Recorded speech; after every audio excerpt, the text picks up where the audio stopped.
Hey there, fellow gardeners.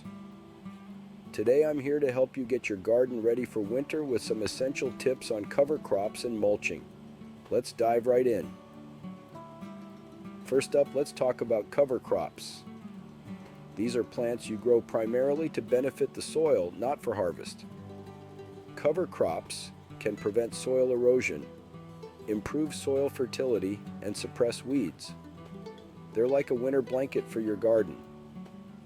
If you're in the colder regions, like the northern US or Canada, consider planting winter rye or hairy vetch.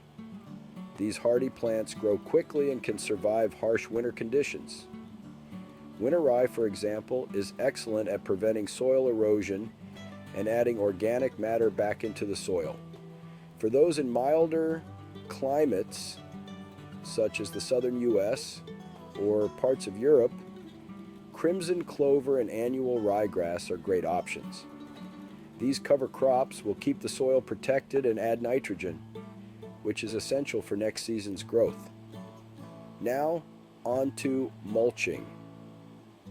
Mulch is your garden's best friend when it comes to insulation and moisture retention.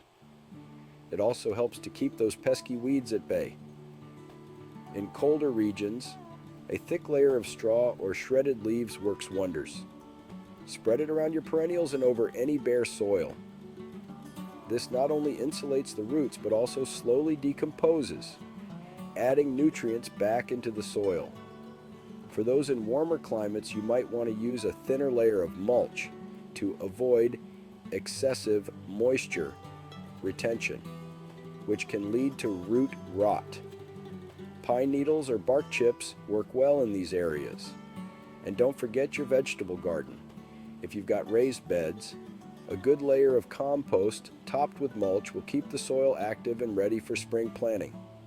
Remember, the key to a thriving garden next year starts with how you treat it now. Cover crops and mulching not only protect your garden over winter, but also set you up for a bountiful harvest next season. So, get out there, grab your gloves, and give your garden the love it deserves before winter sets in. Thanks for watching, and happy gardening. Don't forget to like, subscribe, and hit that notification bell for more gardening tips. See you next time.